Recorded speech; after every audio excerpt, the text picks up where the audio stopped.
Welcome back to Call Me By Your Game, the podcast where I, your host Connor McCabe, bring on a guest to hear from them about a meaningful or memorable video game from a particular moment in their life. This is a podcast about what makes video games special to different people. I've got a little housekeeping I'm going to go through before we actually start this episode, as if I don't do that every single week. First and foremost, if my guest or I plug anything on the show, and we will be plugging, and you want to find links to those things, and you're like, how do I follow these things? Someone plugged something so cool. Where do I find it? I don't know how to Google search. I'm going to have links in the show notes ready for you listeners. So whether you're watching this on YouTube or listening on your favorite podcast catcher, just scroll down in the episode notes. I'll have links to whatever you could be looking for there, including our Patreon over at Super NPC Radio, where we just wrapped up our Batman Arkham Asylum Games Club. We do a games club over there every quarter where at a certain tier, guests get a weekly bonus episode on Fridays where we go through a game in a book club style format. And we just finished the Arkham Asylum series. And let's see, I'm doing some math here. This episode is going to come out this next week. In about 2 weeks, our next Games Club series is going to kick off. We just had the election for it, and by one vote, the winner and game we will be covering for our next Games Club series is none other than Mina the Hollower, the new game from Yacht Club. Might have something to do with our episode today. We'll have to see if we end up bringing up that game again. But again, if you are excited about that game, if you're already playing it and you want to hear our weekly series, go check us out on Patreon. You can find the tier that pops up at. And if you just want to listen to old Games Club series for free, those come out as well on the Super NPC Games Club feed. Wherever you get your podcasts, I believe a Resident Evil 4 remake series is airing there now. It's right at the beginning. So yeah, if you want to just listen for free and check that out, that would help us too. So there's a bunch of links in the show notes. You'll find all that stuff.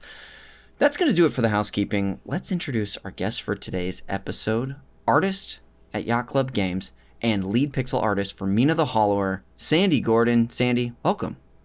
Thanks, Connor. That was a smooth intro, almost like you've done it 100 times before. Yes, many times. Thank you. It's one of those things that I don't know if it's, the repetition is there for me, and repetition makes us all better and helps us hone our craft. But as I'm going through it, I'm like seeing all of the sort of the I don't know, roadblocks in the road. I'm like, I'm about to stumble into something. So whenever someone thinks it's smooth, I'll take it, dude.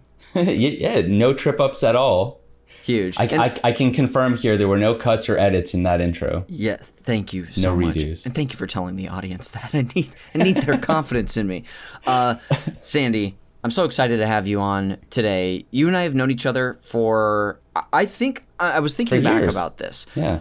I am pretty sure we met before the pandemic because I have known your wife, Fernanda, for 7 years at this point. Yeah. We took an advanced improv class together. We probably went through it on her episode. She's been on the podcast multiple times. Yeah. We met in an improv class about 7 years ago. And I think at some clubhouse show that we played together, you came and I met you. And I'll never forget it. But I'm pretty sure it was like 7 years ago somehow. That sounds about right. I mean, we've been in LA for 9 years. And she started doing improv around pretty shortly after we moved there, maybe at the end of the first year or something like that. So yeah, the timeline sounds about right. And I do actually remember meeting you, I think, at the clubhouse. Yes. For one of those shows. Yes, I remember that distinctly. I'm so glad we can both corroborate the story. This feels good. Yeah.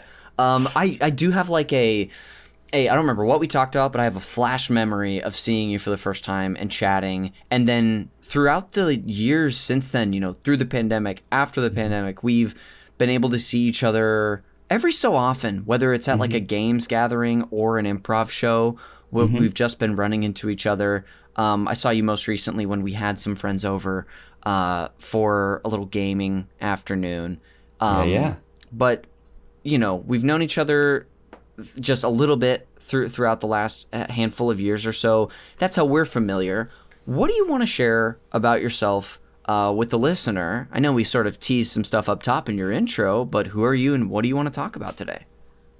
Yeah, well, as you said, my name's Sandy. I'm a pixel artist at Yacht Club Games, and I guess the thing on my mind foremost these days is that we just released our latest game, the first, I guess, original first-party title from Yacht Club since Shovel Knight Treasure Trove wrapped up 6 years ago, and that's Mina the Hollower. It came out last Friday, so literally a week or so, give or take, from today. And yeah, it's been a whirlwind of a past 6 years for sure, because that development cycle was long. But totally.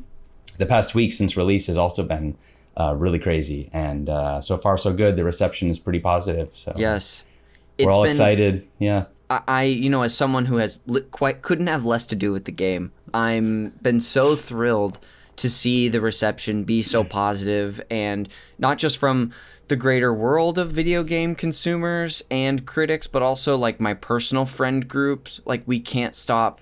Not only can we not stop texting about it, but we're so excited to actually cover it for our next Games Club series. Yeah. When the release date came out in the last few months, I think it was when you all announced it, we saw that it was lining up perfectly with the end of a Games Club and knew that we could put it in an election for the next one. And we were like, and like I said already, it only won by one vote. People were excited. That was my vote. That was my You're using your voice. You hopped into the Patreon, which is very sweet of you to do, and cast a vote for Mina. So I had to do it. Yeah. I'm kind of getting us down a tangent here, but all that being said, I'm really excited for you all. I'm excited for the positive reception. It's an awesome game, and it's so wild to kind of be in this first 8-day period where this has happened. Yeah. After this anticipation for you for years. I know. Well, I mean, for years too, we've been working in a bubble. I mean, it's hard. Like, video games are honestly a tough field to work in, like any creative industry, really. But when you're making, art or something that takes as long as a video game takes to make, you're working in isolation. You're like honing a craft and honing an idea and polishing something to this fine sheen before it sees the light of day and the public gets their hands on it, because you want it to be perfect, right? It's like, all right, we got to round out these corners here. This isn't quite ready to, for people to play or to see. So it takes a long time. And there are so many moments, during when you second guess yourself and you question, are people actually going to like it? Like, I like it. I think it's cool, but is anyone else going to care? And so it's very validating and very rewarding, when it all comes to fruition and people do have a positive reception. And it even surprises me, like the way that people seem to have been taking to the game definitely surprised me. Not because I didn't think it was a contender, it's not because I thought the game was less than stellar. Goodness knows we put so much time and effort into it. It's our biggest and best game yet, honestly. But it still takes you by surprise, I think, just because it's just been so close we've kept it so close to our chest for so long. And so, yeah, it's nice. That is such a strange thing about like you're saying, a lot of creative industries, because at least from my experience as like a writer, as a filmmaker, as also like a sort of an indie games developer as well. Yeah. Not sort of. Yeah, well, I'll take it. What is the most helpful thing is getting feedback from people, whether that's, in games, it can be play testing. In writing, it's someone reading my work and giving me feedback. So I can totally relate to that idea of the unknown, the sort of vacuum that you can be in as a creative person before someone gets to see it and respond. So, yeah, that's it's a tough thing, but that's really cool that you're out on this other end now. No, yeah. I mean, this is certainly the most responsibility I've ever had on a project like this. Certainly the biggest role I've played in a project like this, like a game that got released. So it was a big deal for me, certainly on a personal level. And there's a lot of imposter syndrome involved where I'm just, like I might put my best foot forward and, I don't know.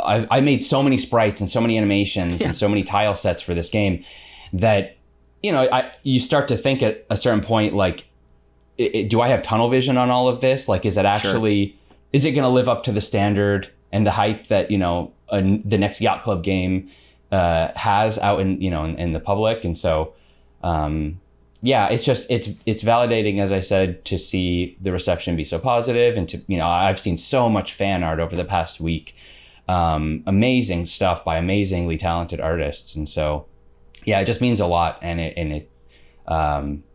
it touches my heart to see that people care about these characters in this world as much as I do, and all of us at Yacht Club do.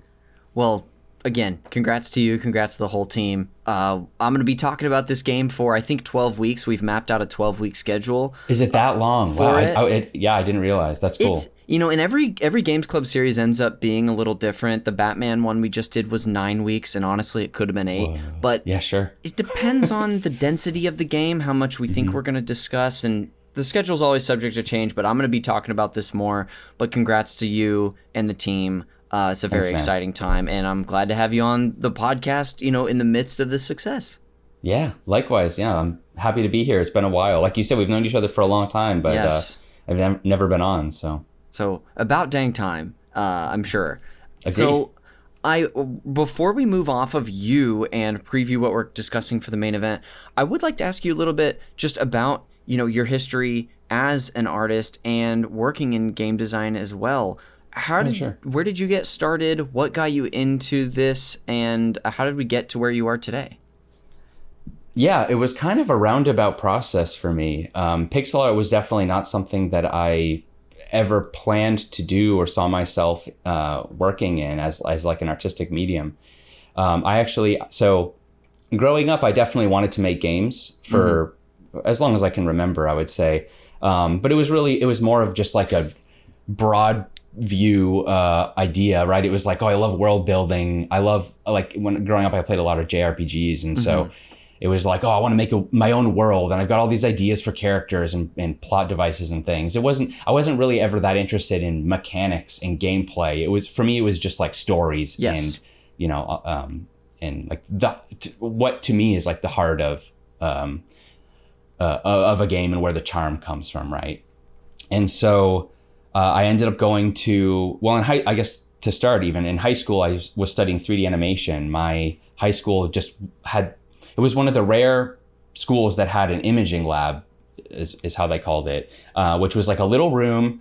It was like a regular ass high school with this tiny room that felt like you were entering a Dark Souls fog door into like another dimension. And when you go in there, it was like totally dark with a ton of new computers, like air, AC blasting. It was just a really cool place to hang out. Yeah. And I was not really into school for most of my, academic career.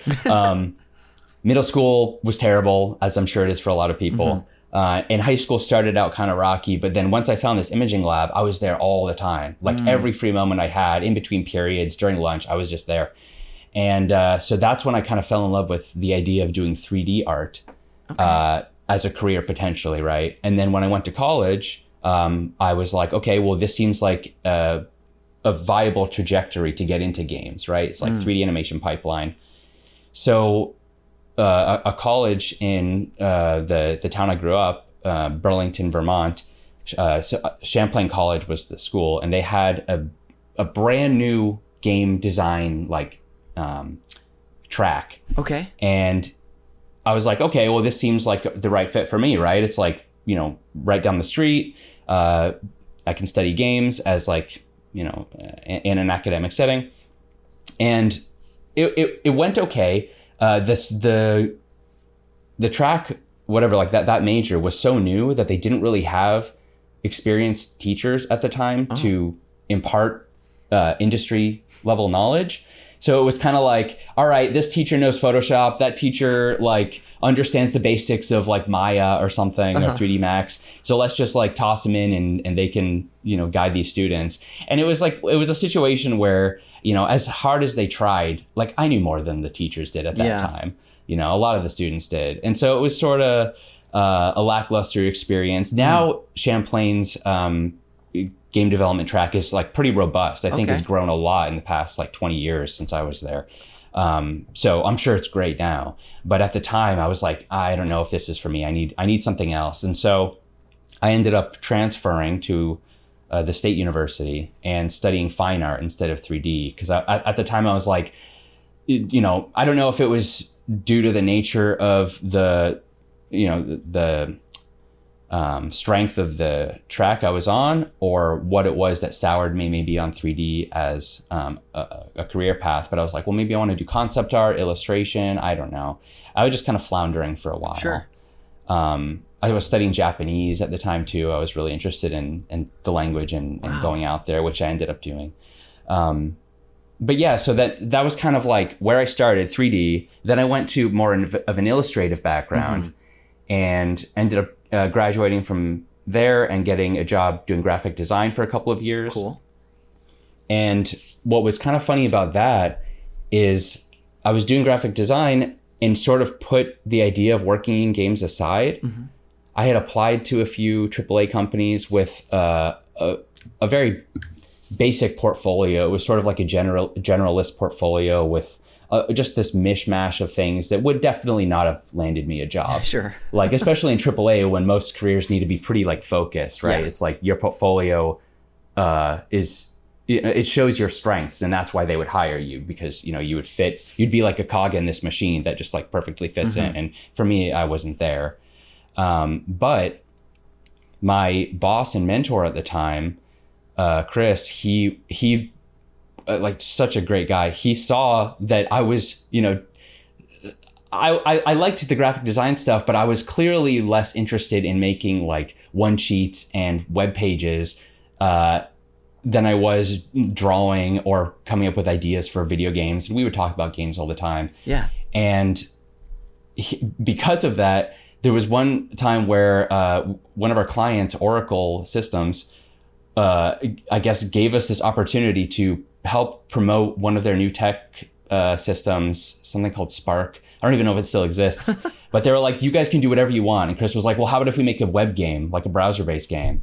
And they were like, sure. And so because of that, I got my first chance to actually work on a real game. Okay. Yeah. It was like this run and jump platformer. Yeah. You know, it was pretty basic, but it was like, oh, this is kind of what I want to do, right? Yes. Maybe I can turn this into something. It was like the two of you working on it together? It was just us. Yeah, Yes. I did most of the art, and then he did the coding and like the level design and all that stuff. So yeah, it was a formative experience, and one that sort of led me to start making mobile games. Okay. And sort of trying to get back into what I originally wanted to do. And that led to trying pixel art. And that led to me thinking, well, what indie games is a thing now, right? This was like 2013, 2014, kind of at the advent of like the big indie game boom. Yeah. And I was seeing a lot of players in the industry who are now like peers and friends. But at the time I was like, whoa, these guys are doing really cool stuff, you know, making amazing looking games with interesting gameplay conceits and really cool pixel art. Maybe I could try this, you know? And so it was kind of just a pipe dream that turned into a 10-year career. And I don't know. I fell into it, basically. That's the short way of describing all of this. Yeah, you always had, you know, an interest, and then I love that the sort of catalyst there was making that web game for Oracle to promote a product that they had. Yeah. So unbelievable that was sort of something that turned you back towards it, or almost directed you there sort of vaguely. That's so cool. Amazing. I love hearing about people's backgrounds and their journeys. So thanks for sharing a little bit about that today. Yeah, sure. Sorry, that was kind of long-winded, but yeah, it's no like... apologies necessary. That's what I wanted to hear. That was awesome. And then how did you go from there, you know, at that point in, you know, 2013, 2014 to working with, what brought you together with Yacht Club? Yeah, so in 2014, Fernanda, my wife, who you mentioned earlier, she and I both moved back to Japan. We had studied abroad there, or at least that's how we met. We were studying abroad in college. Yeah. Was she a teacher there? Not at the time. Okay. So in college, we both went to the same university in Vermont, but we didn't really know each other at the time. and we both went through the same exchange program and met over in Tokyo. So we were both there for a while. Amazing. Yeah. And then she ended up moving back there to teach for a couple of years. That's right. And then we both ended up moving back there again later, and she was teaching again. And that's where, so that was in 2014, where I was like, hey, I've got some time now, and I couldn't really work out there very feasibly unless I was going to teach too. And so that Fernanda basically afforded me the chance to hone my pixel art skills. And so for 3 years, I was just like, I'm going to do this, and did some game jams with friends. I co-founded a little company, and we put out a game or two. And I was just getting my feet wet, right? In indie games. And it was like the end of 2016, early 2017, Fernanda was like, hey, I think I'm done teaching for now. I'm kind of burned out. What if you look for work somewhere and we maybe move somewhere else? And it just coincided with Yacht Club looking for a full-time pixel artist. The first time they'd ever done that, they had one of the co-founders, Nick Wozniak, amazing pixel artist, and the original pixel artist for Shovel Knight. He and I had connected on Twitter, and I was like, hey, Yacht Club's looking for a full-time artist. That's awesome. Like, you guys need help on your next games? And he was like, yeah, we're looking for somebody. Are you willing to actually move out to LA for this? And I was like, yeah, sure. That's exactly what we're looking to do. Yeah.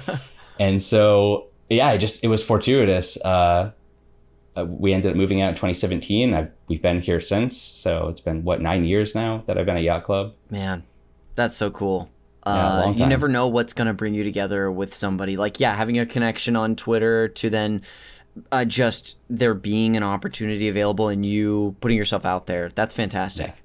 Yeah. I had no aspirations of applying to a company. I didn't even think that was really a thing, that I could get a full-time job somewhere doing pixel art, right? Yeah. I was like, I guess I just assumed I'd have to make my own, forge my own path, make my own company or something like that. But it was perfect opportunities aligning kind of all at once. That's so cool.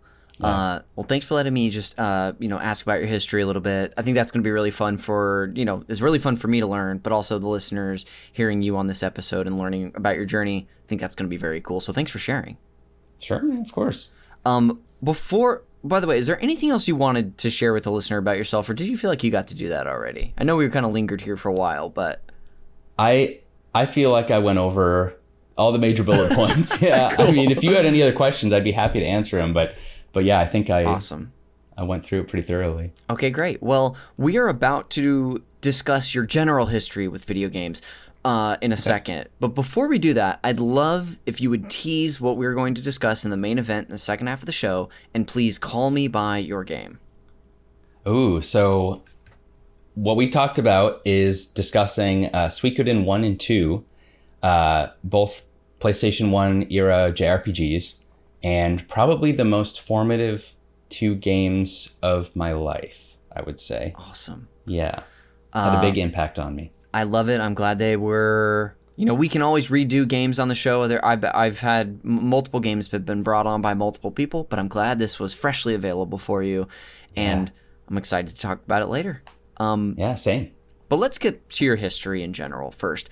I would love to know, Sandy, what are some of your earliest memories of video games? Are they watching someone play a game? Are they you playing yourself? I'd love to know. Totally, yeah.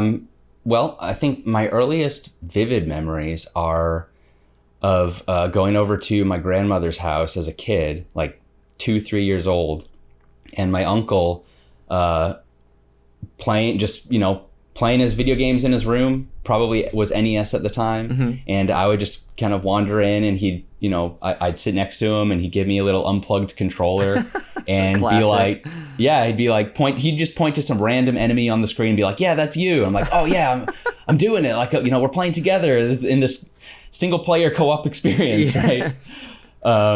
So yeah, I mean, just the classic story, right? It's like older brother kind of thing for me with my uncle, but yeah, that's definitely where I got the bug. Cool. I grew up with an NES, so I played a lot of like Mario 1 and 3. Wow. Skipped 2 for whatever reason. It's so funny what games. Sorry, I was interrupting you. No, go ahead, Connor. It's just so funny what games can miss us. Like, I had a similar experience growing up, immediately making about myself, where I also grew up with an NES, not a Super Nintendo, even though it came out the year I was born in Japan, at least. And we had Mario 1 and 2. I didn't know about 3 until we visited my family in the St. Louis area, and I was just like, what is this? So it's just funny what can pass you by. Yeah, it is, because I feel like 3 is probably the most ubiquitous of like the NES Marios, I think right? so. Like that's the one that most people played. I assume it was just because it was at the peak of Mario's popularity, or at least like the height at the time. But yeah, 2 is a weird one just in general, like for many reasons. Yeah. But yeah, I don't know. I wish I'd grown up with it, because it's one that I want to play more of, because it's just so quirky and cool. But yeah, I remember getting a Genesis after that, instead of not a Super Nintendo, right? Was that and a buddy of mine? Oh, go ahead. No, I was just gonna say a buddy of mine did have a Super Nintendo, and I remember distinctly going over to his house regularly and being like, "Hey, I want to play all these Nintendo games that like I can't play at home," and he'd be like, "No, I've already played those." Like, but I haven't. Come on. It's like Donkey Kong Country 2. We gotta dive in. Yes, being like having access but not owning a whole different world, basically. Oh, totally. That was me in the PlayStation growing up. Like, I had an N64, but I had like 2 pretty good friends in my neighborhood who had a PlayStation, so I was fascinated by like Crash, Parappa. Yes. Have you heard of a game called Heart of Darkness ever? Yeah. Very wild game by, I think, it's Eric cool. Chahi did that, who did Another World or Out of This World, and then it just became a game that in my mind I only saw at Ryan Hamilton's house that I thought right, about and you for probably years. didn't see very much of it because it's so hard. Yes, only the beginning, and it scared me too. So, but I did want to ask you about the Genesis. So you had an NES. Do you remember anticipating or desiring a Genesis, or was it just a gift you got because your family knew you liked video games? That's a good question. I don't know why I would have chose a Genesis over a Super Nintendo. I think at the time I didn't really have like much video game knowledge outside of, whatever was in my purview. My assumption would be I went to Toys R Us and they were just like, which one do you want? And I just picked that one because maybe Sonic, it came with like Sonic 2 or something. And I was like, yeah, Sonic looks cool. That's the kind of guy I want to be. So I chose that. Or maybe it actually came with Lion King, but I had Sonic 2. So I don't know. It was one of those. Yeah. But weird choice. Probably not the best choice. Super Nintendo definitely had the better catalog. But yeah, how are you supposed to know as a kid? With, like you said, you're not like at the same age that we're probably pretty close in age. And for me, it wasn't until late elementary school that I started to know about games ahead of time, get a magazine every so often. I had friends who were gamers, so then I was hearing about stuff from them. Do you remember, did that switch ever happen for you where you were aware and anticipating stuff that was coming out? Yeah, probably. I think I subscribed to GamePro magazine for a handful of years, and that sort of introduced me to stuff that I didn't know. I had no other way of knowing was going to come out. I mean, this was really before like internet was available or like in homes. So that was probably my main source for game news. I remember actually finding out about Suikoden 2 in, I think it was a GamePro, and I remember distinctly like, this game's going to come out. This is like my most anticipated thing of all time right now. And like I ran to, I think, what was it, Radio Shack or something? It was some outlet that like does not exist anymore. That was killed by Best Buy probably, and that's where I bought my copy of Suikoden 2. So wow. But yeah, there weren't a whole lot of other ways to get game news at the time, beside word of mouth and just like the odd magazine that might have had some news. Yes. You've discussed already some home consoles you had. Did you ever dive into the world of handhelds? I had a Game Boy Pocket that I played pretty regularly. That was like my Pokemon device. All right. So Pokemon Red and Blue, a lot of Kirby's Dream Land 2. Oh, cool. Donkey Kong Country on Game Boy. So, yes. Yeah, those were big ones. Okay, that's great. How about you? Where did you start playing handhelds? I've at one point a game like an original big gray DMG Game Boy just showed up at my house. And when I say that, I mean that's how it was in my memory. It was just like we just had it. But Santa brought it. Yes, yeah. But I think this is more detail than we need, but my dad's worked in the grocery business his whole life. For like grocery chains, and they have relationships with vendors, and the long and short of it is I think he got a Game Boy gifted to him, and that became my Game Boy. No way. That's just cool. Total, and then me, I don't even know what it is, but I'm like, this is cool, let's get into it. And yeah. I remember I had I still have almost all of my old Game Boy games, not all of them, but I had a lot of licensed titles. I had I was really into Looney Tunes, so I had Bugs Bunny Crazy Castle 2. Nice. Was a game I had. I had Super Mario Land 2, 6 Golden Coins, Wario Land, but it was Pokemon for me that eventually just blew it, made me a true video game connoisseur. It was kind of in 1 year, I got an N64 for Christmas 98. The next spring, Pokemon really showed up. I think it was already out in the US, but I got introduced to it, and then it was all bets were off. I was like a gaming connoisseur, like I said. Hell yeah. I mean, I'm sure many people have that same story where Pokemon just is really what hooked them. Yes. Yeah, that series has some big teeth. Was it Red and Blue for you? Yes. Okay, yeah. Yeah, my best friend growing up, Eddie, who I've had on the show a number of times, when we actually became friends, he was already very into it, and so he introduced me to Pokemon. And at a certain point, my mom was kind enough to take me to the store, and we got Red. And so then after that was just absolutely had Pokemania for sure. Yeah. Pokemon was great. In our house, we had Red and Blue because I think originally. So I chose Red, similar to you. And I think my sister, who's a little younger than I am, might have been like, oh, I want one too or something. And it was like, okay, well, she'll get Blue. But she didn't really play it that much from what I remember. My dad ended up playing Blue. Really? And yeah. And so that was really fun because he played Blue, I played Red, and then we would trade Pokemon, the ones that you can exclusively only get from each of those colors. Yeah. And so that was a really fun experience because Pokemon was sort of a way for that my dad and I connected a lot, even into the TCG, amazing trading card stuff. Yeah. Wow.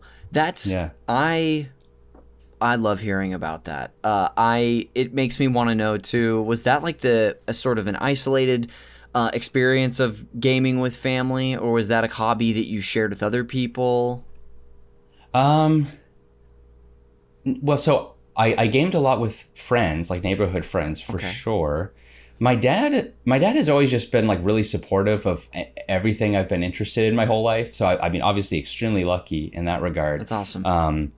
Yeah, it was Pokemon, and then it was, the card game. He played a bunch of the Zelda games on handheld consoles. Wow. And yeah, and like he's probably played more Zelda games than I have as a result of that. And the latest craze has been Marvel Snap. I think I accidentally got to hit him into that, and he's been playing it for years longer than I have. So yeah, I'm sure my mom regrets that decision. Yes, it takes a lot of his time, but no, it's a fun game. That's cool, and I like that connection too. Kind of just originating from a supportive place from him. That's fantastic. Yeah, totally. I've got a few more questions about your general history with gaming. I know we're not going to get to everything today. Sure. But before I ask you a couple wrap-up questions, I'd love to open this up and ask you if there are other important or formative titles outside of the two Suikoden games that we're going to discuss in the main event that you want to make sure to bring up while we're here. Or you're like, oh, this was an important point for me or an important game. It could be even others you were considering for the main event later. Yeah. Trying to remember what I probably said when we were talking about this, but my assumption would be that Chrono Trigger was brought up. Yes, I think it was the first 10 episodes. One of my good friends brought it on.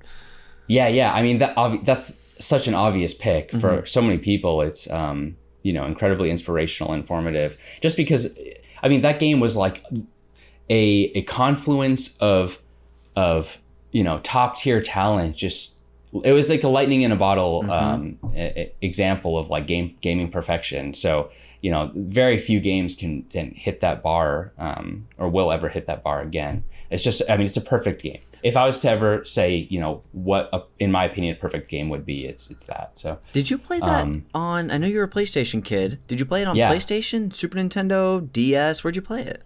I think not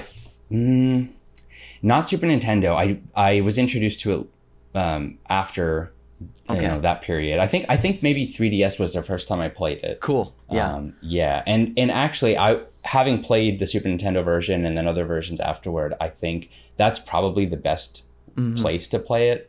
I think it just has, it's the unadulterated, like definitive version of the game still, without any weird like HD filters or anything on top of it that a lot of the remasters tried to do, or like the ports onto PC. Yeah. And it also has the animated cutscenes, which I think add a lot of character and charm to the experience. They're so well done. So I love those little additions. I had played the original, some of it on emulation in like junior high, when me and Eddie, who I was mentioning earlier, we just once we first got into emulation, we're going through like the whole library of Super Nintendo games, and we're like, what's this? And became obsessed. So to like love the game in that way, and then get the DS version years later and that had the cutscenes as well, was so. I thought it was really additive. Actually, I don't think it takes away jumping into this entirely different presentation.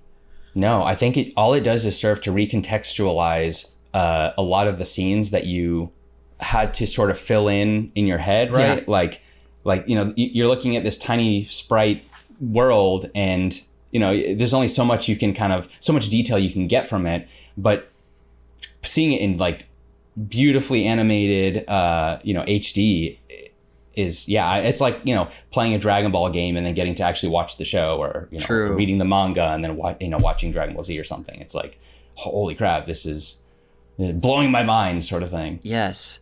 So Chrono Trigger was an important one for you. Do any others come to mind? Dark Souls is definitely up there. Demon Souls is, so I started playing FromSoft games with Demon Souls, and I ended up like the original. The original. Wow. I just happened upon it. Maybe I saw it in a gaming magazine or something, and it looked cool. It wasn't like, I don't think word of mouth had really hit about that series yet, like the Soulsborne games. A friend of mine and I picked it up, and we did some co-op together in that, and it was a great experience.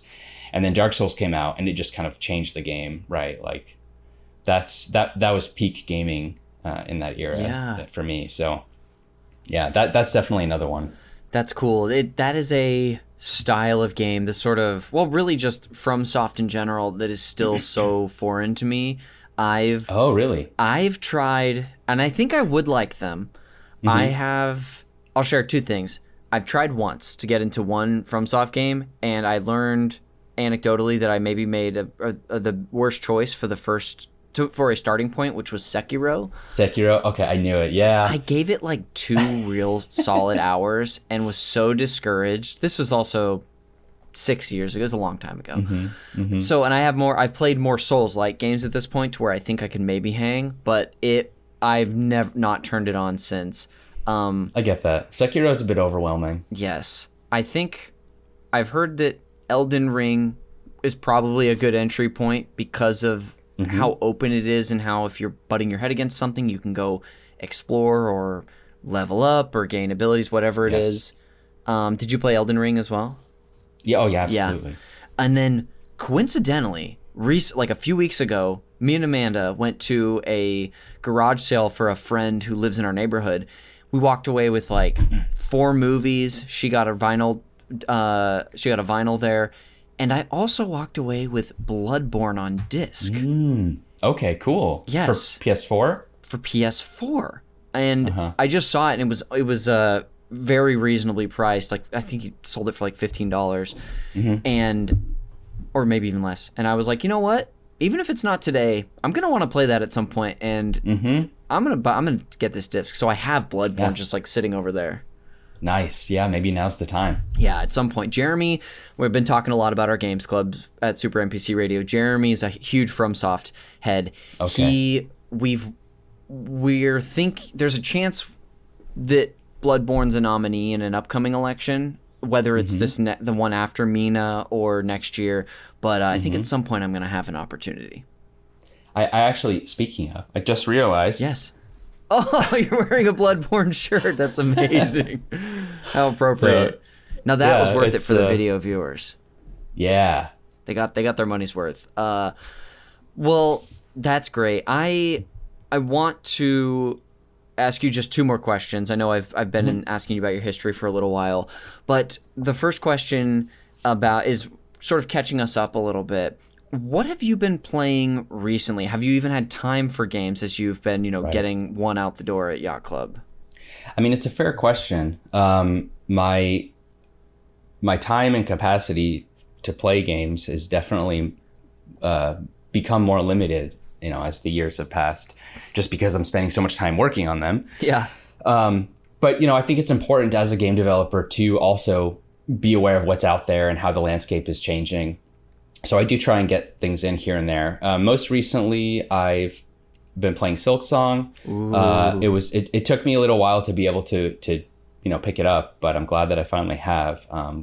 Amazing experience. Obviously, there's a reason they're so highly acclaimed, like the world building and the visual aesthetic, and just everything about it is just so top tier. So that's been fun to dive into. Awesome. What else? Now that Mina's finally out, I'm hoping to take some time off before too long because it's been a while. And something that I was hoping to dive into was the Final Fantasy Tactics remaster. Oh yeah. Yeah. So I'm excited to get into that. I've heard that I think it's the War of the Lions was the original update to the base game. Yes, I think that was the PSP version. The PSP version. Yeah. Yep. Yeah, and so this I think expands on that even further by adding some quality of life changes, some really good voice acting. I was surprised. I played a little bit of it, and the voice acting was surprisingly good. Yeah, so that's another thing I'm excited for. Dragon Quest III remake. I also might dive into because I love Dragon Quest III. So that's great. Yeah. Are you, speaking of Final Fantasy Tactics? Is that a genre you like? Do you like tactics RPGs? Honestly, not regularly. Yeah. I tend to gravitate more toward like action-oriented gameplay. Sure. I do like turn-based stuff. Tactics, I'm not. It's not because I don't like it. It's more that I haven't really played a bunch of them. Yeah. Like Ogre Tactics is another one that I've wanted to try and I haven't. I did growing up. I did have Final Fantasy Tactics Advance. Oh yeah. And I did play that quite a bit. That was a great game. So, but yeah, I guess it's just not a genre I've like invested as much time as I'd like to. And I'm in a similar boat where I have played a few all the way through. Like I played a couple Fire Emblem titles all the way through, including earlier this year. I played, there's a great game for the PSP called Jeanne d'Arc, which is basically a Joan of Arc, a retelling of the Joan of Arc story through more of a fantasy point of view, and it's a tactics RPG. That game rocks. It's amazing. Amanda got me, I'll brag a little bit, Amanda got me a PSP for Christmas this year. Nice. One of the best gifts I've ever gotten. So it's this beautiful little white PSP. Yeah. And that was one of the games I first loaded on there and played. But like you, I kind of also have a very limited tactics experience. Much more, I've dabbled much more in the action and turn-based RPG, traditional turn-based RPG styles, I think. Yeah, no, I get that. And just on that note, PSP is an amazing little system. Vita too. I mean, I would say underrated. I don't know how well PSP sold. It probably sold pretty well, but I know that. But the Vita didn't really, as far as I know. So it's kind of a shame because, especially if you jailbreak those things and pop some emulators into them, you can get a pretty nice catalog of stuff in that little portable device. The world is your oyster if you do that. I'm I have one of each. I didn't really own them as a kid, but it's been giving me an opportunity to check out games that are exclusive to those systems too, that I just never got to dive into. Totally. When we went, Patapon. Patapon, yes. There's Loco Roco is one that I had never played. Loco Roco, yeah. Yeah, Fernanda loves PSP. I know that she's like a big proponent of the system and a lot of the games on it. That's so maybe you can talk to her about that sometime. I should. I've done a couple bonus episodes on PSP games this year, like Me and My Katamari, and I'm doing one this month on God of War: Ghost of Sparta, which I've never played an old style God of War game, but it's so good. It's good. Yep. It's good. But all that being said, I wanted to mention as before I send us to break, you were talking about, the several times you've been to and lived in Japan. And I don't know if it came up, but me and Amanda went last fall. And right, that's right. It was the experience of a lifetime. We can't wait to go back. But I did bring my Vita with me specifically. And I played Persona 4 Golden, maybe like 10 hours of it while we were there. And I was just in like Vita heaven in Japan. That's cool. That's cool. Did you pick up any video games while you were there? You know what? I didn't pick up any like games from retro stores or really. I did. The only thing what I did when I was there mostly, which is a shame, I should have gotten at least like a cheap souvenir. I did get some stuff from like the Pokemon store, but that was all like brand new. Yeah, sure. I should have picked up something next time. Yeah, there we go. Before we head to break, is there anything else you want to mention about your history with gaming? I don't think so. Okay. I'm sure we could talk about this for a long time, but Sandy, thanks for diving in to your history so far. When we come back, we'll finally get into all things Suikoden 1 and 2, so I'll see you on the other side.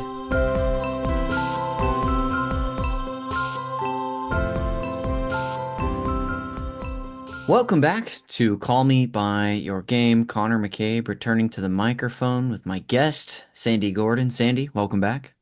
Thank you. Little anecdote for you here. Did you know that there's a character on TV right now on a Netflix series whose name is Sandy Gordon? I absolutely did not know that. I don't know if I should be flattered, scared, happy. Well, there's kind of a funny connection. Amanda's brother plays the character Sandy Gordon on this show called Running Point. Way. It's a Netflix series. It's kind of like a fictional retelling of the family that owns the Lakers. And he plays one of the family members who is an executive of this basketball team. And when I was telling Amanda that you and I were going to be recording and I repeated your name again, she's like, wait. She's like, his name's Sandy Gordon, and I was like, I know, it's just like the character or whatever. So that's crazy. So that's out there. I was like, I'll tell him off mic, and then when we came back and I said your name like 3 times in a row, I was like, you've got to know. So hey, if you ever want to hear your name repeated, go watch Running Point on Netflix. Yeah, I guess I could. Yeah, might be an ego boost or something. I don't know. Yes, he plays a really funny character on it. So this is based on a real person, I assume? Yeah, it's like based on like the Buss family who owns the Lakers and who's it's about their dad, Jerry Buss, who like bought the Lakers at one point in like the 70s, 80s, and then made them what they were today, like this huge franchise. It's about the kids taking over when he dies. It's kind of like a Succession-like story, but just way more comedic. I don't know if you ever saw Succession. I did, yeah, I could see that. It's not near as serious, but it's pretty funny. Nice. Anyway, well, that is a good anecdote. So there's that anecdote to get us into the second half of the show. Like I told you, we're going to go over a little history and context of this game and set the table for Suikoden 1 and 2. I've got some basic information I'm going to share, but if you want to jump in anytime you can, I'll also probably turn to you afterwards and be like, hey, buddy, is there anything we should clarify before we jump in? So otherwise, I think I'll just monologue for a bit. What do you say? Yeah, do it. I'm excited to listen. All right. Well, without further ado, here I go. Suikoden is a series of role-playing games developed and published by Konami, created by Yoshitaka Murayama. The games are loosely based on the Chinese novel Water Margin. Each individual game centers on themes of politics, corruption, revolution, mythical crystals known as true runes, and the 108 Stars of Destiny, which are the 108 protagonists who are loosely interpreted from the source material, which we'll probably get into a bunch today. But there's, I think, in at least the first game, you can tell me about the rest. You can recruit up to that many party members.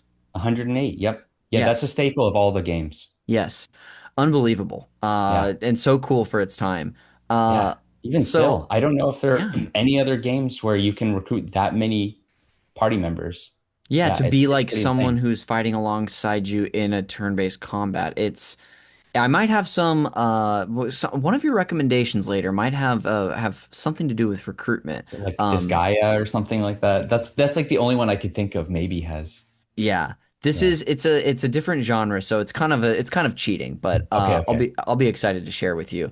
Cool. Um, Now, although the events of the games are not chronological, the entire series, except for two of them, takes place within the same world, among continuing and overlapping histories. In some cases, several characters appear in multiple installments. The first game, just titled Suikoden, was released initially in 1995 for the PlayStation in Japan, and a North American release followed 1 year later in 1996. And the game was also released for Windows and Sega Saturn in 1998, but only in Japan. Did you know about these releases on those other platforms? So I did, and what's interesting about that is there are some other titles like spin-offs in the series based on Suikoden 1 and 2 because those were the only games that were out at the time. Uh, I believe they're called Suiko Suikogaiden, Hmm. Suikogaiden.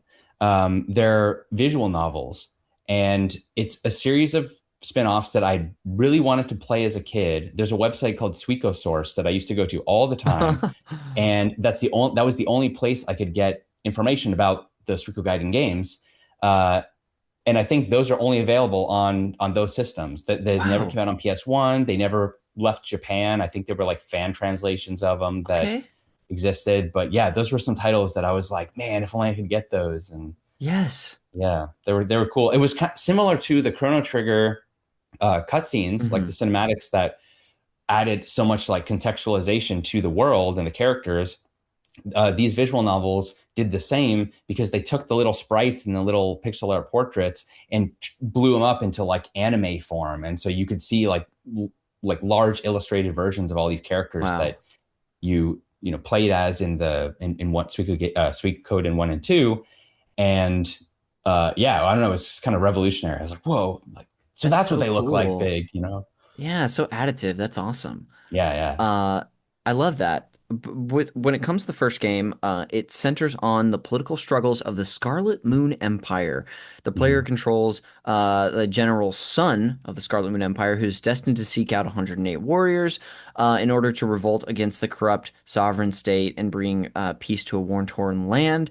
The game features a vast array of characters, both controllable and not, with over 90 characters usable in combat. So it's not 108, it's like 90. It's a little less than that.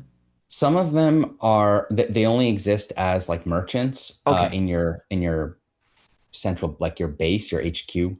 And some of them might only exist as like generals that join your army, but like they'll aid you in large scale battles, but you can't actually add them to your Okay. party for the smaller scale battles. Yeah. Gotcha. Thank you. Mhm.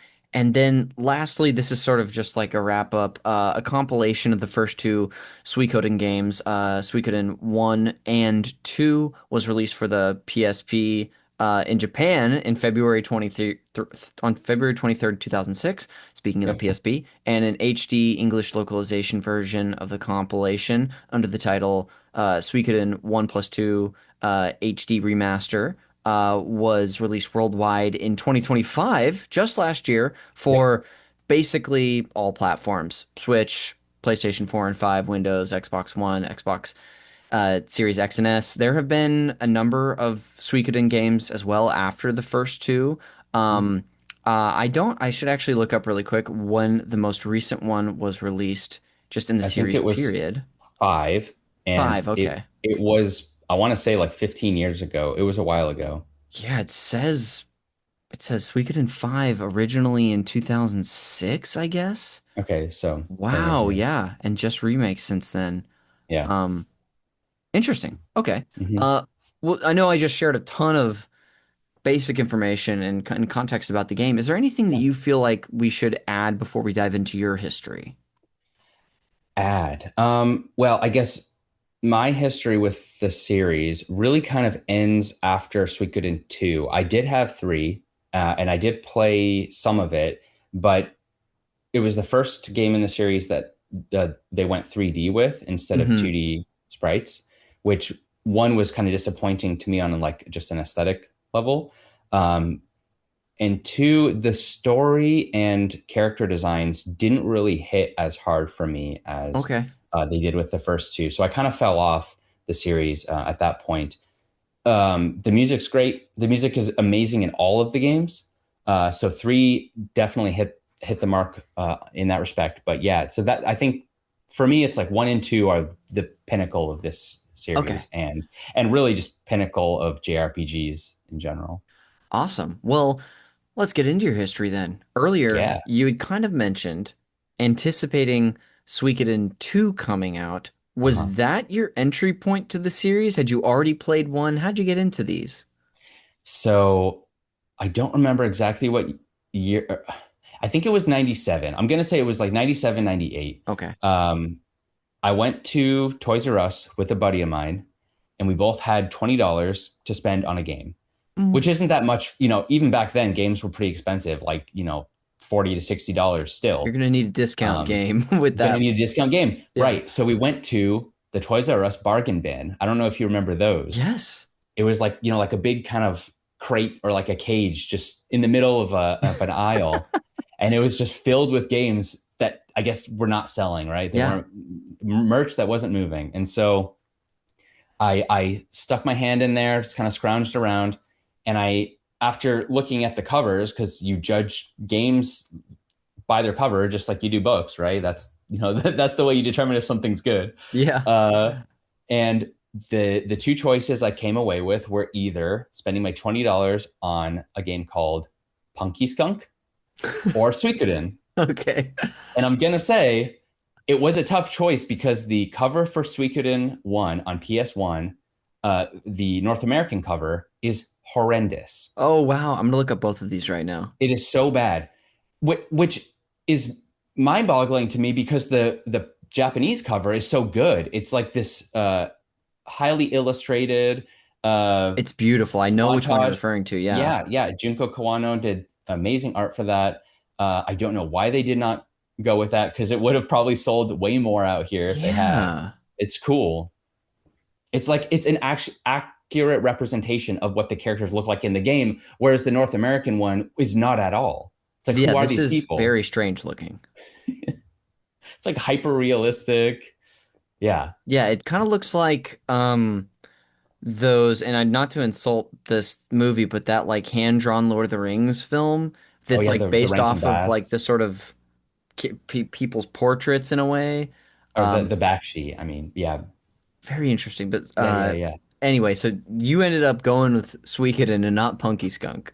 Yeah, so I ended up looking at the backs and they had screenshots of each game. Punky Oh, Skunk I okay. think was like a Sonic style platformer, and where you obviously play as a skunk, a punky skunk, and uh, Suikoden had screenshots of the actual game, and I think from that I was able to judge a little better what the Sure. experience was going to be as opposed to what I saw on the cover. So Okay. I chose that, and for months I remember not getting that far. I kept like replaying. I didn't have a memory card for my PlayStation at the time, and that's kind of integral to like the JRPG experience because save Yes. points were pretty few and far between, right? And so I would get to the same part in the game pretty early on. There was like a fight against a snail boss, I think, at some point really early, and I would often die and then have to restart. And so I experienced the first part of the game many times, and like I would have friends come over and they would help play, and we'd get like a little bit further. Okay. And so Suikoden 1 ended up becoming like the linchpin that kept all my neighborhood friends like talking and interested in what was going to happen next in the story and coming to my Oh, house to try and like get further in the game. And we it started there. It ended up turning into like a neighborhood wide uh like themed adventure Okay. where our parents would be like, hey, you guys gotta go touch grass, like stop playing video games all the time. So it'd be okay, we're gonna put down Suikoden in the house, go outside and play more Suikoden. So Awesome. the neighborhood like tree house, there was in this big pine tree in a field nearby. That ended up being our Suikoden base of operations. Like that was our fortress. Yes. We named it the same name as we named the one in the game we were playing. There was like this big spooky dead tree, like gnarled branches that was kind of creepy at night, and that was Necklord's castle, which is like a Dracula character from the Suikoden games, like a recurring figure. And so yeah, we turned the whole neighborhood into Suikoden. Yes. And yeah, it was just, they all still remember, like if I bring up, Green Fortress or Necklord's Castle or whatever to any of them now, they'll be like, oh yeah, that was the best. And so, That's yeah, amazing. expanded beyond the confines of that pixel art RPG. You maybe didn't have 108 stars of destiny, but maybe like 8 stars of destiny or nine. I And let's like that. include the parents too. Yes, Uh, right. that's They're the merchants. yeah, exactly. That's so special. It's fantastic. I think there's something very special about when a game, like you said, you kind of framed it this way, breaks out of the confines of just the game itself.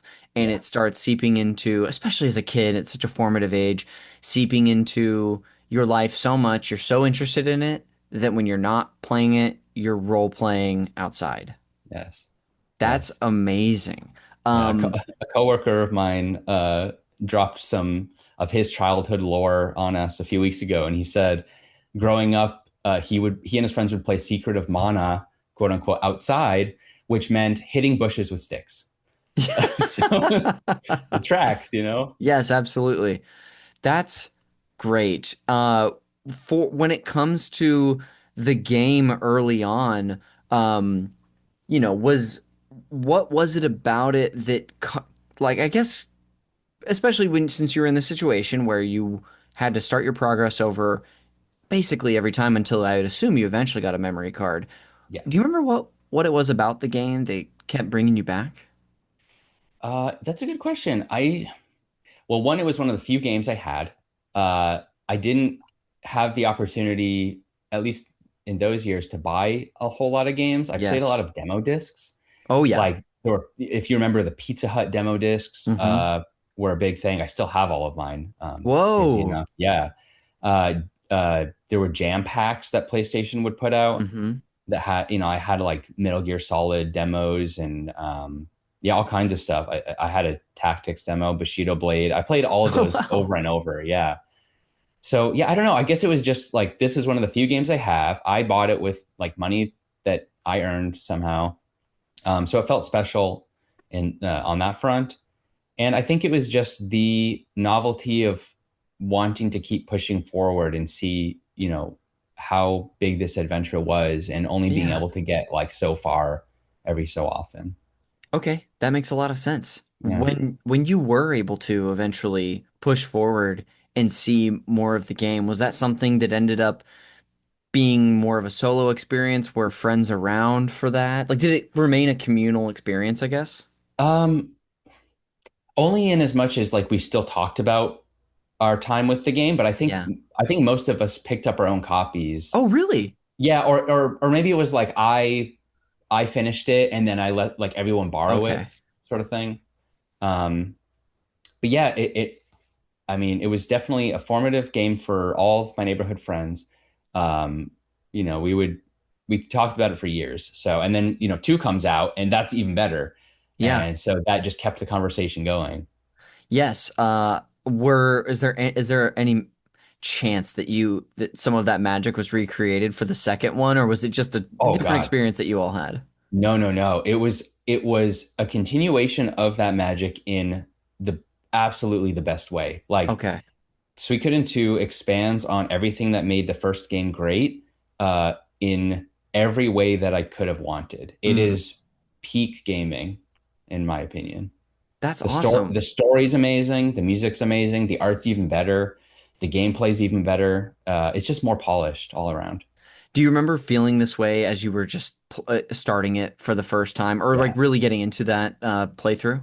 It's pretty immediately apparent, Yeah. especially if you play the first game, which I hope at some point, I mean, it's a big investment, so no pressure. But if you ever get around to it, I would recommend playing the first game before the Yes. second, not because it's necessary. The stories are pretty self-contained, but the second game has some characters that are reoccurring. So if Oh, you met them cool. in the first one, you'll remember them for the second. There is also a really cool secret where obviously if you're playing on emulator, there are other ways around this. But on PS1, if you have save data from the first game and you load it into the second, you'll get some characters that you couldn't otherwise Oh, get. wow. Yeah, it's really neat. And it doesn't like there's no progress that's impeded if you don't do that or anything. It's just Yes. kind of an Easter egg. Um, but yeah, two's great. Definitely just all around improved. I love that. When it comes to these two games themselves, are there standout moments that you still remember, like from either from your playthroughs or years later, you're like, oh yeah, this moment in the game is fantastic. Yeah. Let me see. Well, so I mentioned Neck Lord, that boss, the music from his boss fight in both games, but I think especially in two is so good. Like Mm, that's an earworm for me that will never go away. Such a yes. cool song. It's like a pipe organ sort of bombastic RPG battle track. So Okay. sick. Um, Honestly, if nothing else, if you don't, because I know you have a big gaming backlog, listen to the soundtracks of these games, just like while you're Yes. working or doing something, and I'm sure it'll stick with you. And Dude, uh, I will do that yeah, for they're sure. so good. In the first game, there are a lot of impactful and emotional moments in all of these games. Hmm. They're really good at doing that and making you care about all these characters, which is surprising for a game that has 108 characters. Like Yeah. to introduce you to them all, to make them all visually distinct and like i- memorable and instantly recognizable. It's an amazing feat. Wow. Um, and to make you care about them, it's very, very impressive that most games with like five characters have a tough time doing that, but Yeah. Suikoden did it with 108. It's like, you know, Do you have characters like some standouts and favorites all these years later? man, yeah. So from the first game, I remember I was a big fan of the elves, Hmm. Kirkus and Stallion. Stallion, he's this elf with like a long nose, kind of like signature blue hair, and he runs really fast. Like that's his thing. It's like I'm gonna run Okay. fast. And what's cool is for all these characters, like Stallion as an example, he runs fast. If you put him in your party, suddenly you're able to move faster around the overworld when you're traversing through the game. Oh, So that's there's little awesome. things like that, like quirks that the characters bring to your party that actually contribute to the way you navigate the space or interact with other people. Wow. It's so That's neat. amazing. Yeah, Yeah. finding a way for that not to just be a story or character building element, but impact your ability and gameplay is very cool. Hmm. It's got, just touching on that more, similar to like how Chrono Trigger has um, um, team up abilities like X slash with Yeah. Frog or stuff like that. Suikoden also has that, and if you have so because there are so many characters, they have like groups that you can collect and form, like form like a team that has a specialization. So, for example, there's I think this is in Suikoden 2. There's a troupe of like circus performers, and if you put them all in your party, they'll do like some special move with like fire breathing and some crazy Oh, acrobatics. cool. And so you're incentivized to want to collect all the characters so you can create these team ups. Yes. There's a group of squirrels that all have capes on. They're like big squirrels, and there are I think five of them, and they all have weird names like Muku Muku, Moku Moku, and they're just like cute. They just exist to be charming and cute. Hmm. But if you get all of them, they do this like ridiculous Power Ranger style move where they're like bouncing all over the screen and do big damage. It's crazy. That's amazing. Yeah. Do when you've played these games in the past, are you Does it feel like there's ever too much to manage as far as like your progress? Like, because I'm thinking about if I were playing a more traditional or like it's just a JRPG where you don't have a million characters recruit, but even in somewhere like I have, let's say a party up to 9 or Chrono Trigger, like you referenced, I'm always sort of considering keeping the party balanced and making sure everyone's leveling up. How do you take that into account in a game like Suikoden? Yeah, weirdly enough, it's not hard to balance because I Great. think all the characters sort of I don't know what the actual like difficulty scaling is like. Hmm. I think it's just, things the enemies get harder as you make it further through the game, Oh, but sure. it's a fairly linear story.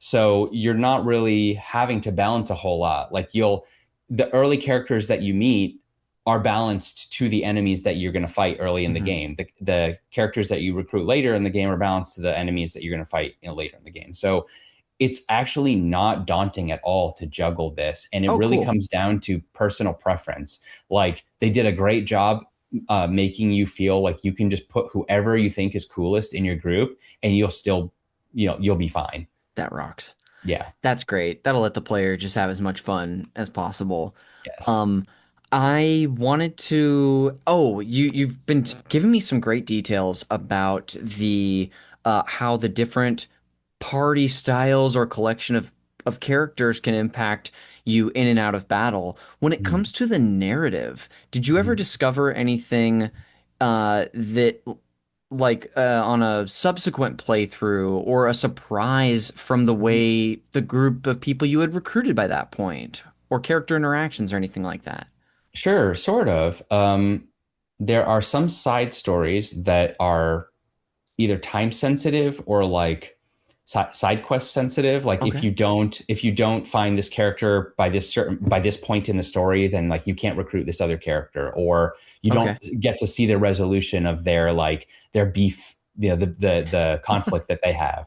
Right. So there are some things like that. There are not too many of them, which I generally prefer. Like it, I get that things like that add a lot of replayability to a game. Like, oh, you read about it later. Like I didn't realize I could get that guy, or I didn't realize there's a side story that they have together. So I want to go replay and see that. But for the most part, it's pretty straightforward and not a whole lot of missable things on another playthrough. I will say there are some large scale battles because it is about warring armies Hmm. and like city states. So in the large scale battles, if you this isn't like super easy to do, but if you lose, like if one of the armies gets defeated, the general could die, and they might actually be like gone Oh, for the wow. rest of the game, right? So there is stuff like that. So Okay, if sure. that happens to you in your playthrough, then you might not get to play the rest of the game as Yeah. X character or whatever. But That's cool. I'm always yeah. interested in how games like this with so many variables account for possible changes like that. So that's really cool Hmm. to hear. Hmm. I want to dive into you've already shared some great context about your life and this friend group in your neighborhood who was invested in this game. I want to dive in just a little more to the context while we're here. First, before we do that, I want you to, if you wouldn't mind describing to me the room in your house where your PlayStation was set up and where you would have been Hmm. playing this. Like, what do you remember about the walls? Were there windows? Was it on a second story? Can you scene paint that for me? Oh, sure. Well, where I played Suikoden was probably in the living room of my family house where I grew Okay. up. Yeah, I mean, regular living room couch. There was like a lamp and I don't know stuff. My parents' things, right? It wasn't Yeah. really any of my stuff. Uh, Not a lot of your but aesthetic choices being incorporated into the living room. no, and I mean that Yeah. was the only TV in the house, so Gotcha. that's why I played it there. When I was a little older, I ended up getting a TV in my room, but it didn't have like channels or anything. It was just to play games. Yeah. That's how I got that's a weird story too. But yeah, just standard living room. I don't know, So not a it whole wasn't lot. like it's not like a private space or anything. People No, could be coming in and out. People could be sitting there, that sort of thing. yeah, totally. Like my parents might be, be in the kitchen cooking or doing something. My sister might, be doing homework nearby or whatever. But That's cool. Was it just you and your sister as far as siblings go? yeah. Okay, cool. Are you and you're older, you said, right? Yeah, like 3.5 years. Okay, gotcha. Yeah. Just curious for sibling context can sometimes play a factor. I love that. Okay, so that's sort of like the scene where you would have been playing. You've shared some great memories already. Are there anything, is there anything about this time in your life, or specifically you and your friends playing this game that you also remember that, like when you think back to this time? Um, hmm. Like, did you guys ever get into like mischief one day? Was there a particularly memorable like event that ever happened, or is it more of like a general memory of these times? I mean, mischief, yes, but not necessarily Suikoden related. Yeah. Uh, but one event I do remember is a buddy of mine and I had an art contest, like a drawing contest, Oh. maybe in like eighth grade or something, and we both drew characters from Suikoden, or at least he did. I might have drawn Majin Buu. I can't remember if I drew that for this contest or not. But we were Yeah. like having a competition, and his brother ended up being like the deciding factor of whose drawing was better, which is a little biased. I have to Yeah. say now. I was like, "What? You're gonna judge your own brother's Conflict of work interest against there. mine?" Yeah, conflict of interest. You know, he could get beat up on the when they get back home if he doesn't choose his. So but yeah, I remember he drew for sure a character from Suikoden 2. Okay. I think Bob it was for anyone who's played. I'm But so yeah, that glad was that a there's fun a character memory. named Bob. Bob, he's a werewolf. Really? Yeah. Now, so okay, a couple of you seems like at least had some artistic inclination. What this group of friends who was invested in the Suikoden adventure was this like your core group of friends? Was it kind of strange? Was it unusual for the group of you to be brought Hmm. together? What's the context of this crew? No, yeah, it was a tight knit friend group. We all lived in the same neighborhood. Like a stone's throw away from each other. Uh, Games was definitely an element that tied Hmm. us together as friends and something that we did together and talked a lot about together. Actually, the two brothers that I just mentioned are game developers as well. No Um, way. yeah, and probably have me to thank for it too at some level. But yeah, that a lot of their family ended up going into games, so that was cool. So, Unbelievable. yeah, yeah. Do they live on this side of the country? Do they live in a different country? They're on the East Coast. Cool. Yeah, they started well, not initially, but they were at Vicarious Visions for a long time, which is Wow. now Blizzard. Yeah. So yeah, they've touched like Diablos and a bunch of Skylanders and a bunch of cool titles. Interesting. That's so cool. Yep, yep. I mean, obviously it sounds like you at least are aware of or maybe keep in touch with a couple of them to this day. Sure. Do you still have touch with most of this group? Um, yeah, most of them. Hmm. Yep. Yeah, my actually, so one of the brothers is married to Fernanda's best friend. No So way. yeah, we set them up over 10 years ago and Wow. they have a kid and everything. So. Oh my gosh, the connections. These you to thank for a lot of stuff, Yeah, actually. maybe Suikoden to thank at some level even, Yes. tying it back. Yeah, I mean, I think one of the reasons I like using games as sort of a backdrop to discuss our lives and what um the events that happen in them is that you never know what can tie someone together or bring people together to just like interact. Yeah. I think there's so many things I love about video games, but for me, the thing that's most special, if I really sit down and think about it, is that connection I have with people when it Hmm. comes to it, like talking about my friend Eddie or Hmm. friends in college that we played certain games together or like what have you. So I love hearing this from your Yeah, life. This is very cool. yeah, yeah, yeah. It's a wild web that we weave for ourselves. Truly.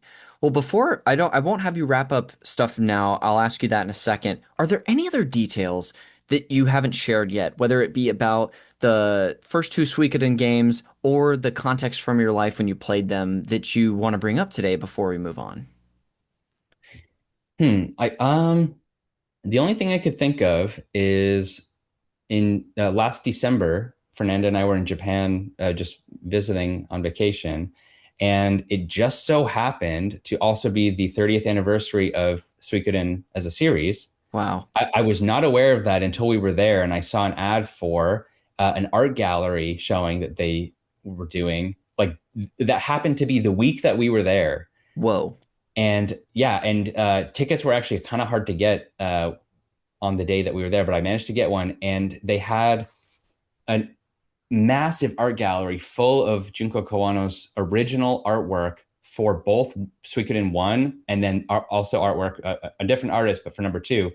And I legitimately shed tears seeing Oh that. my I gosh. took pictures of all of it, and I got this cool little. I'll show you. Oh, hell yeah.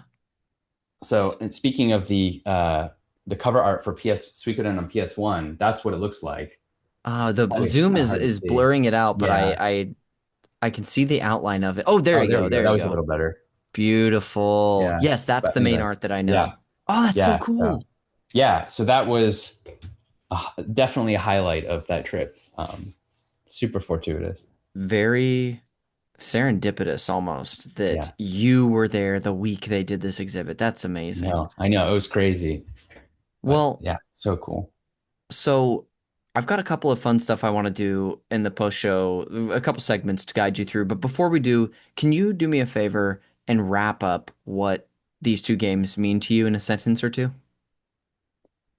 Yeah, I mean, uh, Suikoden 1 and 2 have some of the best pixel art, some of the best music, one of the best stories in JRPGs, maybe even gaming. In my opinion, some of the best characters. Suikoden 2 has maybe one of the best villains in a JRPG, in my opinion. A character that really sticks with you, has some pretty insane moments. Uh, yeah, I highly recommended. Go play them. The Suikoden 1 and 2 remaster came out last year, as you said, and that is a perfect chance and place to play both of them in succession. Yeah, couldn't recommend them more. Awesome. Well, I know we got a couple fun things to do, Sandy, but thank you so much for sharing about what these games mean to you. That was really awesome to dive into that period of your life. Yeah, you bet. Thanks for asking. Of course.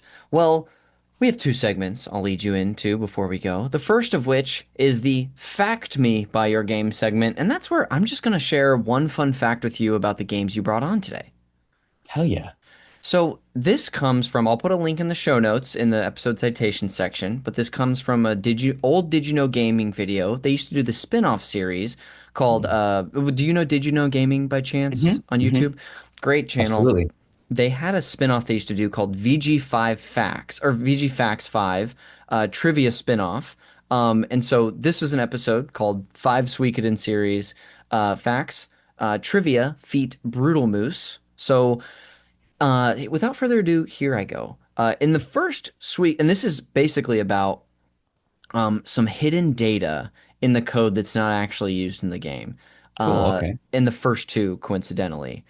So in the first Suikoden title, there are a few unused assets and data that is loaded into the game's VRAM, but not actually used in the game, including a crude recreation of the game's iconic cover art, the same art you just showed me there. Hmm. People have been able to sort of like, look into the code and make it somehow make it appear, and it truly looks like someone drew the cover in Microsoft Paint or Yeah, something. yeah. That's what it Like looks like. a downsampled version of it. Very much so.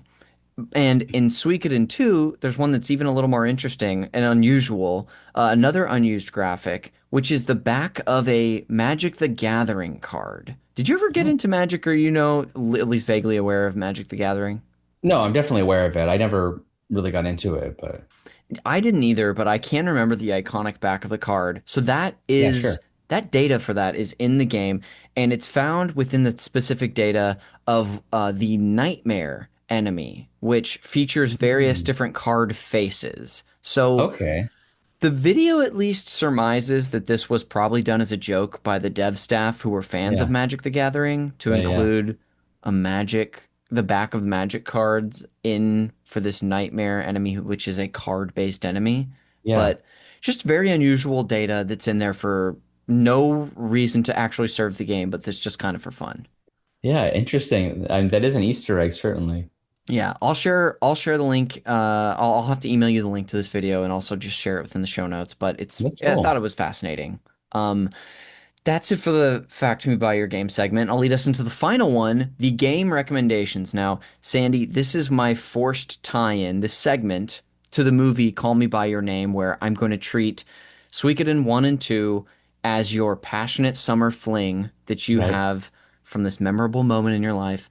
But unfortunately, like the movie, that relationship's not going to work out. So you, in this deep moment of heartbreak, I'm going to try to, get you back out on the dating scene because I Nice. have three potential new flings to introduce you to. They all have something in common with these games, but most importantly, I need to know from you, are you ready Hmm. to get back out there? Ready for romance, Connor. I love the confidence in your voice. We don't always get that here. Great. Well, I've got three potential recommendations for you. If what you took away from these games is you love the recruiting element, you want to recruit, recruit, recruit, get people on your team, but you want to do it in a different style game than a turn-based RPG, I'll recommend a title. We've been taught, coincidentally, the PSP keeps getting brought up. This is Yeah. Metal Gear Solid Portable Ops. Are you Yeah, yeah, aware of yeah. this title? Totally. Yep. This In is, fact, they brought that recruiting element into later Metal Gear games. Like in Metal Gear 5, that's a huge element. yes, introduced in this game, coincidentally, which is, Yeah. very similar to your Metal Gear Solid 3 Subsistence as far as like how a lot of the gameplay goes. I actually have played most of this game. Oh, yeah. I played it on my, we talked about the Vita. I played it on my Vita a few years ago for the Metal Gear Solid Games Club we did, where we Okay. played like, we used to, instead of covering a game like chapter by chapter, we used to cover like a bunch of games in a series throughout a year. Sure. And anyway, Metal Gear Solid Portable Ops, you can recruit allies, you can recruit enemies who become allies. Yeah. It has, as you know, it's a really cool element to that game. And I've never played five though. I assume it's probably even a better feature there. In portable ops, do you also attach a parachute to them and then like send them up into the sky to I recruit don't them? think that they Okay. have that Okay. ability. That's what you do in 5, and I think you might do that in Peace Walker, maybe. Yeah. You might put them Um, in like a box or something, and then after the level's over, the mission, they just someone picks up the box and takes them back. I mean, that sounds like Metal Gear. Putting Yes, somebody in a box. I mean, there's always somebody in a box in a Metal Gear game, so that truly. tracks. Yeah. So that's your first recommendation. Your Cool. I second like it. recommendation. I love that. If you want, you're like, I'm still in love with JRPGs. It's Mhm. still my favorite genre or one you really like, but you want one with a classic flair, but it's a little more modern. I recommend again another game I really enjoy, Octopath Traveler 2. Have you played the Mm. Octopath series at all? I haven't. I've heard amazing things. The soundtrack is amazing as Mm-hmm. well. I have listened to that, so it's turned me on to the series. It, it's my backlog is big too. That's just one Yes. that I've been meaning to play but haven't yet. They're great. I've never finished either of the first two games, but They're long, yeah. I put 50 hours into the first one, Hmm. maybe 30, 35 into the second one, which I think is an even better experience. But each of those games has like a character where you can also recruit people to come Mm. fight for you briefly. Okay. So there's also a little bit of that recruiting element, and there is something cool about having the eight different heroes that have their own sort of interactions with each other, which is something that I think I Suikoden has like a little bit of that with all True. your Stars of Destiny. No, yeah, I think that actually is a pretty apt parallel. And it's sort of, yeah, it makes me more interested to try it now because I sort of forgot about that aspect of Hmm. it. Um, It's much more robust in two. Two does a and two, little yeah. more with it than the first one. The first one feels a little generic when they do that, but it's still interesting. Cool.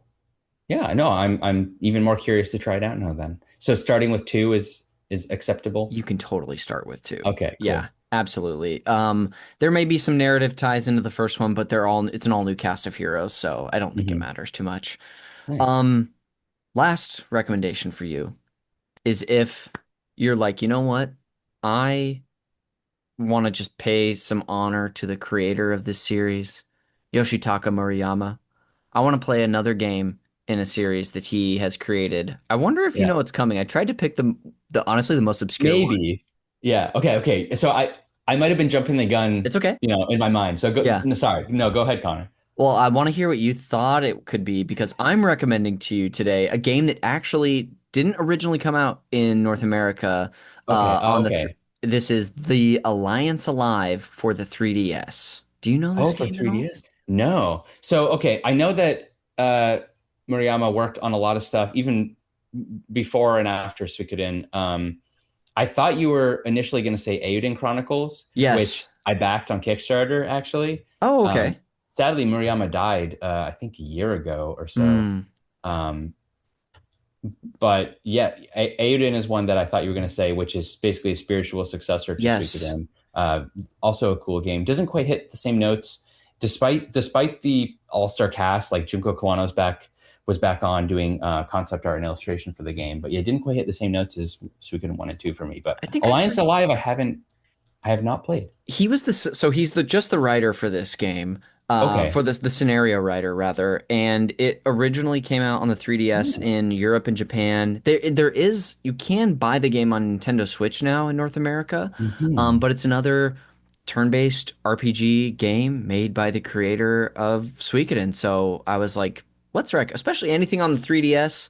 Uh, I I love to love recommend. 3DS. So Yeah, yeah, I love 3DS. it's Cool. This I is think this is a good recommendation. Thanks, man.